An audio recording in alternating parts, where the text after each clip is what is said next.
আলহামদুলিল্লাহি রাব্বিল আলামিন ওয়াসসালাতু ওয়াসসালামু আলা সাইয়্যিদিল মুরসালিন আম্মা বা'দ ফাআউযু বিল্লাহি মিনাশ শাইতানির রাজীম বিসমিল্লাহির রহমানির রহিম আসসালাতু ওয়াসসালামু আলাইকা ইয়া রাসূলুল্লাহ ওয়া আলা আলিকা ওয়া আসহাবিকা ইয়া হাবিবাল্লাহ আসসালাতু ওয়াসসালামু আলাইকা ইয়া নবিয়াল্লাহ ওয়া আলা আলিকা ওয়া আসহাবিকা ইয়া নূরাল্লাহ। প্রিয় ইসলামী ভাইরা এবং মাদানী চ্যানেলের দর্শক শ্রোতা, আলহামদুলিল্লাহ প্রতি সপ্তাহে নেই আজও আমরা আপনাদের মাঝে উপস্থিত হয়েছে রাসূলুল্লাহ সাল্লাল্লাহু আলাইহি সাল্লামের জিজ্ঞাসা সাহাবীদের জবাব অনুষ্ঠান নিয়ে। তো কাজে প্রতিবারের নেই আজও আপনাদেরকে জানাচ্ছি অন্তরের শুভেচ্ছা ও অভিনন্দন। প্রিয় দর্শক, যারা আমাদের এই অনুষ্ঠান নিয়মিত দেখছেন তাদেরকে এক্সট্রা মুবারকবাদ, যারা এখন দেখছেন তাদেরকেও মুবারকবাদ। তো কাজে আসুন আমরা আমাদের অনুষ্ঠান শুরু করব।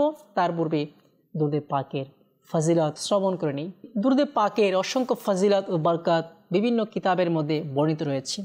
একটি হাদিসে পাক যেখানে আল্লাহর নবী রাসূলুল্লাহ আরবি হুজুর আকরাম সাল্লাল্লাহু তাআলা আলাইহি ওয়া সাল্লাম ইরশাদ করেন, ইন্নাল্লাহা ওয়াক্কালা বিকবরি মালাকান আ'তাহু আসমাআল খালাইক ফালা ইউসাল্লি আলাইয়া আহাদুন ইলা ইয়াউমাল কিয়ামাতি ইল্লা আবলাগানি বিইসমিহি ওয়া ইসমি আবিহি হাযা ফুলান ইবনু ফুলান ক্বাদ সাল্লা আলাইকা। নবী করিম সাল্লাল্লাহু তাআলা আলাইহি ওয়া সাল্লাম ইরশাদ করেন, নিশ্চয়ই আল্লাহ পাক আমার এই কবরে, আমার রওজাতে ওয়াক্কালা বিকবরিন মালাকান, আমার কবরের মধ্যে, আমার রওজাতে একজন ফেরেশতা নিযুক্ত করেছেন। আ'তাহু আসমাআল খালাইক, আল্লাহ সুবহানাহু ওয়া তাআলা তাকে সকল সৃষ্টির আওয়াজ শ্রবণ করার শক্তি দান করেছেন। বলা হচ্ছে যে যেখান থেকে কিয়ামত পর্যন্ত আমার প্রতি দুরূদে পাক পাঠ করে, ওই ফেরেশতার কাজ হচ্ছে ইল্লা আবলাগানি বিইসমিহি ওয়া ইসমি আবিহি হাযা ফুলান ইবনু ফুলান ক্বাদ সাল্লা আলাইকা। সে আমার কাছে এসে উপস্থাপন করে বলে, ইয়া রাসূলুল্লাহ, অমুকের ছেলে অমুক আপনার প্রতি দুরূদে পাক পাঠ করেছে। সুবহানাল্লাহ, সুবহানাল্লাহ। প্রিয় ইসলামী ভাইরা, এই হাদিসে পাক থেকে প্রথমত দুটি বিষয় আমরা অনুধাবন করতে পারি। এক, আল্লাহু আকবার, আল্লাহু আকবার, আমার নাম রাসূলের কাছে উপস্থাপন করা হচ্ছে, পাশাপাশি আমার পিতার নাম আমার রাসূলের সামনে উপস্থাপন করা হচ্ছে। আল্লাহু আকবার। একজন গোলাম হিসাবে এটি তো ধন্য যে আমার আকার সামনে, আমার আকার কাছে আমার নামের আলোচনা করা হচ্ছে, আমার নাম উচ্চারণ করা হচ্ছে এবং আমার পিতার নামও উচ্চারণ করা হচ্ছে। আল্লাহু আকবার, আল্লাহু আকবার। নাম্বার 2 হচ্ছে আল্লাহ সুবহানাহু ওয়া তাআলার হাবিবের উপরে এই দুরূদে পাক পাঠ করার একটি ফজিলত, যে এক তো আমার আপনার নাম নবী পাকের দরবার উপস্থাপন করা হচ্ছে, দ্বিতীয়ত রওজা মুবারকে একজন ফেরেশতা নিযুক্ত আছে, যে ফেরেশতাকে আল্লাহ পাক এত ক্ষমতা দান করেছেন যে আল্লাহ পাকের দান ক্রমে সে সকল সৃষ্টির আওয়াজ শ্রবণ করতে পারছে। তার মানে তার ক্ষমতা কত। আজ একই সাথে লক্ষ কোটি মুসলমান নবী পাকের প্রতি দুরূদে পাক পাঠ করছে, আর ওই ফেরেশতা সকলের আওয়াজ শুনতে পাচ্ছে। আল্লাহু আকবার, আল্লাহু আকবার। শুধু তাই নয়, ওই ফেরেশতা আপনাকে চেনে, আমাকে চেনে। শুধু তাই নয়, আমাকে আপনাকে চেনার পাশাপাশি আমার আপনার পিতাকেও চিনে, আর চিনি বিদে তো নাম জানে, আর এই নাম নিয়ে নবী পাকের দরবারে উপস্থাপন করা হচ্ছে। তার মানে ওই ফেরেশতার ক্ষমতা কত, এখান থেকে যে বিষয়টি আমি তুলে ধরার চেষ্টা করছি। আল্লাহু আকবার, আল্লাহু আকবার। নবী পাকের দরবারের গোলামের যদি এত ক্ষমতা হয়ে থাকে, আল্লাহু আকবার, এই গোলামের এত ক্ষমতা, সে সকল সৃষ্টির আওয়াজকে শ্রবণ করতে পারে। আল্লাহু আকবার।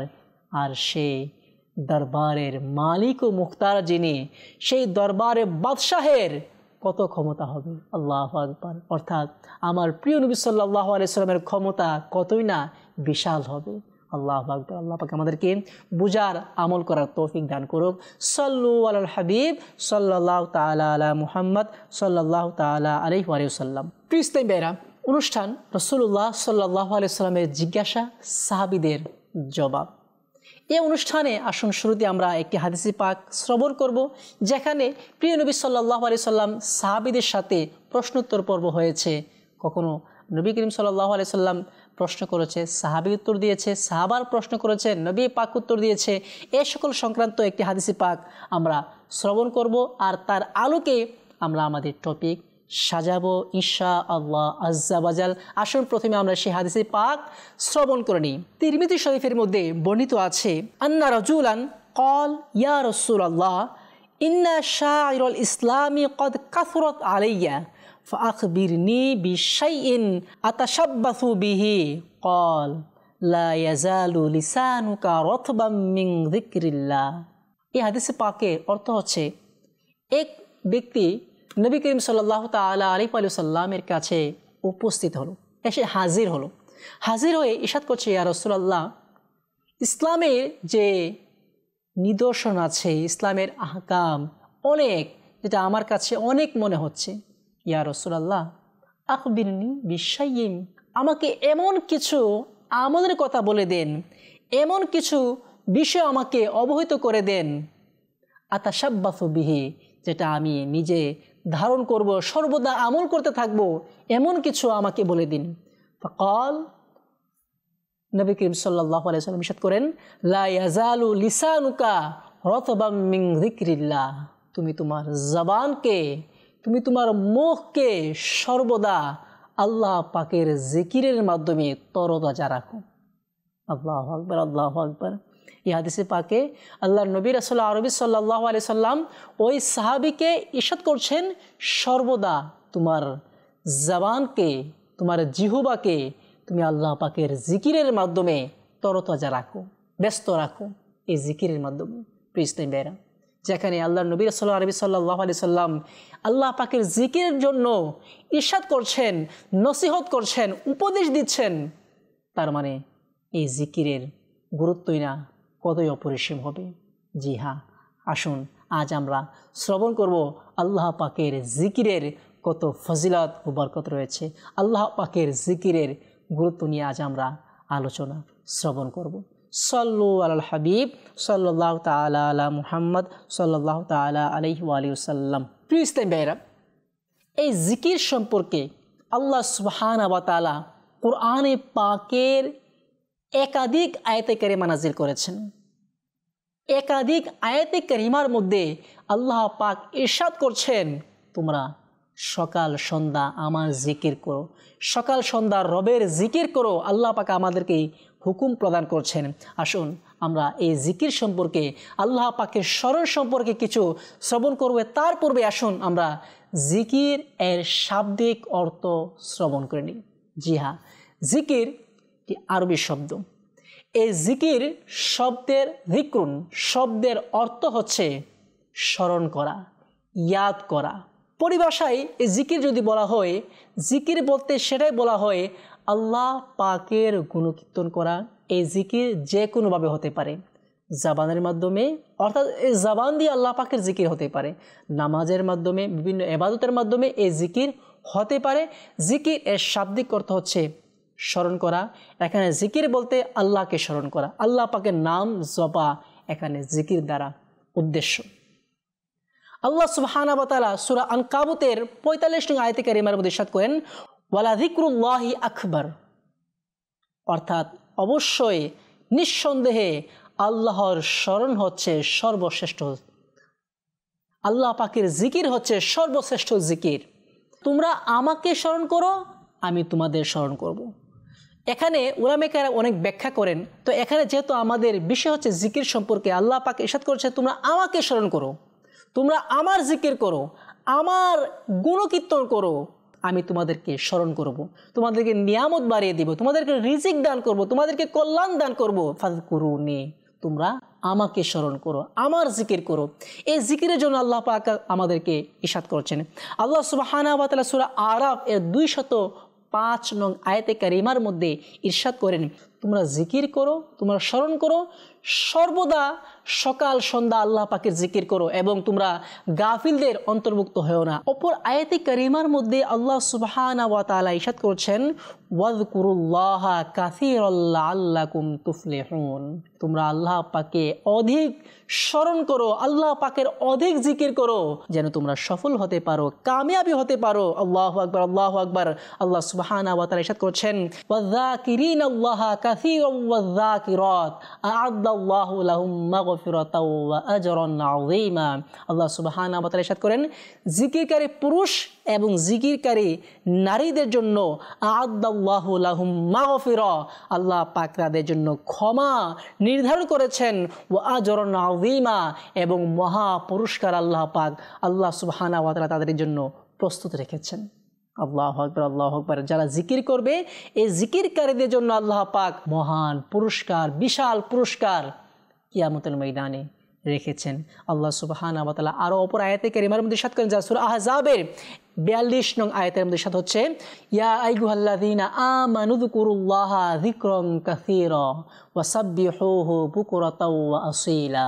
আল্লাহ সুবহানাহু ওয়া তাআলা ইরশাদ করছেন, হে ঈমানদারগণ, তোমরা আল্লাহর জিকির অধিক হারে করো এবং সকাল সন্ধ্যা আল্লাহ পাকের পবিত্রতা মহিমা তোমরা বর্ণনা করো। আল্লাহ পাক এই জিকির করার জন্য একাধিক আয়াতে কারিমার মধ্যে ইরশাদ করছেন আল্লাহ পাকের জিকির করার জন্য। প্রিয় ইসলামী ভাইয়েরা, আমরা শুনছিলাম জিকির এর গুরুত্ব। আল্লাহ সুবহানাহু ওয়া তাআলা আমাদেরকে জিকির করার জন্য ইরশাদ করেছেন, জিকির করার জন্য আমাকে আপনাকে উদ্বুদ্ধ করেছেন। এই জিকির সম্পর্কে, তাসবিহ সম্পর্কে বুখারী শরীফে সর্বশেষ হাদিসে পাকের মধ্যে ইরশাদ হচ্ছে, আন আবি হুরায়রা রাদিয়াল্লাহু তাআলা আনহু قال رسول الله صلى الله عليه وسلم كلمتان خفيفتان على اللسان ثقيلتان في الميزان حبيبتان إلى الرحمن سبحان الله وبحمده سبحان الله العظيم। আল্লাহর নবী রাসূল আরবি হুজুর আকরাম সাল্লাল্লাহু তাআলা আলাইহি ওয়া সাল্লাম ইরশাদ করছেন, দুটি কালিমা, দুটি শব্দ এমন আছে, খফিফাতানে আলাল লিসান, যেটা জবানের মধ্যে খুবই হালকা, কিন্তু সাকিলাতানে ফিল মিজান, কিন্তু রোজে মাহশারে মিজানে অনেক ভারী। হাবিবাতানে ইলার রহমান, এবং আল্লাহ পাকের কাছে অতি প্রিয়। সে বাক্য দুটি কি? সুবহানাল্লাহি ওয়া বিহামদিহি সুবহানাল্লাহিল আযীম। এই দুটি বাক্য, এই দুটি তাসবিহ, এই দুটি কালেমা আল্লাহ পাকের কাছে প্রিয়, মিজানে ভারী কিন্তু জবানে হালকা। সাল্লু আলাল হাবিব সাল্লাল্লাহু তাআলা আলা মুহাম্মদ সাল্লাল্লাহু তাআলা আলাইহি ওয়া সাল্লাম। মুসলিম শরীফের মধ্যে ইরশাদ হচ্ছে, আল্লাহর নবী রাসূল আরবি সাল্লাল্লাহু তাআলা আলাইহি ওয়া সাল্লাম ইরশাদ করেন, আলা উখবিরুকা বি আহাব্বিল কালামি ইলাল্লাহি ইন্না আহাব্বাল কালামি ইলাল্লাহ সুবহানাল্লাহি ওয়া বিহামদিহি। নবী করিম সাল্লাল্লাহু তাআলা আলাইহি ওয়া সাল্লাম আবু যর রাদিয়াল্লাহু তাআলা আনহুকে ইরশাদ করেন, আমি কি তোমাকে এমন কোনো কালামের কথা ইরশাদ করব না যা আল্লাহ পাকের কাছে অধিক প্রিয়? নবী করিম সাল্লাল্লাহু তাআলা আলাইহি ওয়া সাল্লাম ইরশাদ করেন, ইন্না আহাব্বাল কালামি ইলাল্লাহি সুবহানাল্লাহি ওয়া বিহামদিহি। নিশ্চয়ই আল্লাহ পাকের কাছে অতি প্রিয় বাক্য, অতি প্রিয় কালেমা, অতি প্রিয় তাসবিহ হচ্ছে সুবহানাল্লাহি ওয়া বিহামদিহি। প্রকৃত মুমিন যে, তার অন্তর পরিতৃপ্ত হয়ে যায় যদি পাঠ করা হয় সুবহানাল্লাহি ওয়া বিহামদিহি সুবহানাল্লাহিল আযীম। এই সকল বাক্য, লা ইলাহা ইল্লাল্লাহ, সুবহানাল্লাহ, আল্লাহু আকবার, ইল্লাল্লাহ ইল্লাল্লাহ, এই সকল তাসবিহ আল্লাহ পাকের কাছে প্রিয়। যখন বান্দা আল্লাহ পাকের জিকির করে, তখন তার অন্তর পরিতৃপ্ত হয়ে যায়। হাদিসে পাকে এভাবেই এসেছে, যখন মানুষ গুনাহ করে তার কলবের মধ্যে একটি দাগ পড়ে যায়, যখন সে আরেকটি গুনাহ করে আরও একটি দাগ পড়ে যায়, যদি সে তওবা করে তার দাগটা মিটে যায়, আবার যদি সে গুনাহ করে আবারও তার কলবের মধ্যে দাগ পড়ে যায়, আবারও গুনাহ করলে আবারও তার অন্তরে দাগ পড়ে যায়। যখন গুনাহের মাত্রা তার বৃদ্ধি পেয়ে যায়, তখন ওই কলবের মধ্যে দাগ পড়তে পড়তে অন্ধকার হয়ে যায়, কালো হয়ে যায় এই কলব, এই কালো দাগ দূর করার জন্য, কলবের মরিচা দূর করার জন্য সর্বোত্তম ঔষধ হচ্ছে আল্লাহ পাকের জিকির করা। যদি আল্লাহ পাকের জিকির করা হয় তখন অন্তরের মরিচাগুলো, অন্তরের কালো দাগগুলো আল্লাহ পাক মিটিয়ে দেন, মুছে দেন। আল্লাহ সুবহানাহু ওয়া তাআলা কোরআনে পাকের মধ্যে স্বয়ং ইরশাদ করেন, আলা বিযিকরিল্লাহি তাতমাইন্নুল কুলুব, অর্থাৎ হৃদয়ের প্রশান্তি একমাত্র আল্লাহ পাকের জিকির। আল্লাহ পাকের জিকিরের মাধ্যমে একজন মুমিন বান্দা আল্লাহ পাকের নৈকট্যশীল হয়ে যায়। একজন সাধারণ মানুষ ওয়ালায়াতে গন্তব্যে পৌঁছে যায়। মুসলিম শরীফের মধ্যে এসেছে, আল্লাহর নবী রাসূল আরবি সাল্লাল্লাহু তাআলা আলাইহি ওয়া সাল্লাম ইরশাদ করেন, আলহামদুলিল্লাহি তামলাউল মিজান ওয়া সুবহানাল্লাহি ওয়ালহামদুলিল্লাহি তামলাআনে আও তামলাউ মা বাইনাস সামাওয়াতি ওয়াল আরদ। নবী করিম সাল্লাল্লাহু তাআলা আলাইহি ওয়া সাল্লাম ইরশাদ করেন, আলহামদুলিল্লাহ এই তাসবিহ মিজানকে পরিপূর্ণ করে দেয়, মিজানের দাড়ি পাল্লাকে ভরে দেয়। ওয়া সুবহানাল্লাহি ওয়ালহামদুলিল্লাহি, এবং সুবহানাল্লাহ আলহামদুলিল্লাহ এই দুটি বাক্য, আল্লাহু আকবার আল্লাহু আকবার, আসমান এবং জমিনের মধ্যবর্তী অবস্থানে যতটুকু শূন্য জায়গা আছে ওই শূন্য জায়গাটুকু আল্লাহ পাক এর নেকিতে পরিণত করে দেন। সুবহানাল্লাহ সুবহানাল্লাহ, আল্লাহু আকবার আল্লাহু আকবার। তাহলে সুবহানাল্লাহ এর বরকত কত, আলহামদুলিল্লাহ এর বরকত কত, লা ইলাহা ইল্লাল্লাহ এর বরকত কত, আল্লাহু আকবার এর বরকত কত। সুবহানাল্লাহ সুবহানাল্লাহ। জিকির করা সৌভাগ্যের বিষয়, কিন্তু জিকির না করা দুর্ভাগ্যের বিষয়। নবী করিম সাল্লাল্লাহু তাআলা আলাইহি ওয়া সাল্লাম ইরশাদ করেন, মাসালুল্লাযী ইয়াযকুরু রাব্বাহু ওয়াল্লাযী লা ইয়াযকুরুহু মাসালুল হাইয়্যি ওয়াল মাইয়্যিত। নবী করিম সাল্লাল্লাহু তাআলা আলাইহি ওয়া সাল্লাম ইরশাদ করেন, যে ব্যক্তি তার রবের জিকির করে, আল্লাহকে স্মরণ করে, আল্লাহর জিকির করে এবং যে জিকির করে না, তাদের দৃষ্টান্ত অনুরূপ যেমন একজন জীবিত একজন মৃত ব্যক্তি। অর্থাৎ যে ব্যক্তি আল্লাহ পাকের জিকির করে সে যেন জীবিত, আর যে ব্যক্তি আল্লাহ পাকের জিকির করে না সে যেন মৃত। আল্লাহ আল্লাহ। তার মানে জিকির না করা কতই না দুর্ভাগ্যের বিষয়, কতই না মন্দ বিষয়। অভাগা সেই ব্যক্তি যে তার রবকে স্মরণ করে না, রবের জিকির করে না। আল্লাহ পাক আমাকে আপনাকে আমার প্রতিপালকের জিকির করার তৌফিক দান করুন। প্রিয় দর্শক, জিকির সর্বদা জিকির করা যায়। উজু অবস্থায় জিকির করা যায়, উজুবিহীন জিকির করা যায়, হাঁটার অবস্থায় জিকির করা যায়, বসা অবস্থায় জিকির করা যায়, শোয়া অবস্থায় জিকির করা যায়। অর্থাৎ আপনার 24 ঘন্টার মধ্যে আপনি জিকির করতে পারেন, কোনো সমস্যা নেই। এই জিকিরের মাধ্যমে আল্লাহ পাক রাজি হয়। আর এটা একটা মুমিনের গুণ, সে তার রবকে জিকির করবে, রবকে স্মরণ করবে, সর্বদা তার জবানে জারি থাকবে আল্লাহ পাকের নাম, আল্লাহ পাকের গুণকীর্তন, আল্লাহ পাকের প্রশংসা, আল্লাহ পাকের স্মরণ, আল্লাহ পাকের জিকির। এটা মুমিনের বৈশিষ্ট্য। কিন্তু আফসোসের বিষয় হচ্ছে আমরা সে জিকির থেকে দূরে সরে আছি, সে জিকির থেকে উদাসীন হয়ে আছি। কোরআনে পাকে তো আল্লাহ পাক ইরশাদ করেন, যে ব্যক্তি আল্লাহ পাকের জিকির থেকে উদাসীন থাকবে সে ক্ষতিগ্রস্ত হয়ে যাবে। আল্লাহ পাক আমাকে আপনাকে হেফাজত করো। প্রিয় দর্শক, আলহামদুলিল্লাহ আজ আমরা শুনছিলাম আল্লাহ পাকের জিকিরের গুরুত্ব। জি হ্যাঁ, একজন মুমিনের আত্মার খোরাক হচ্ছে আল্লাহ পাকের জিকির। আলা বিযিকরিল্লাহি তাতমাইন্নুল কুলুব।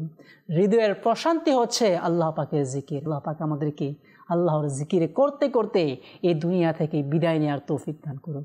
দর্শক, আজ এ পর্যন্তই আমরা চেষ্টা করেছি আল্লাহর জিকির সম্পর্কে কোরআন ও হাদিসের কিছু কথা আপনাদের মাঝে উপস্থাপন করার।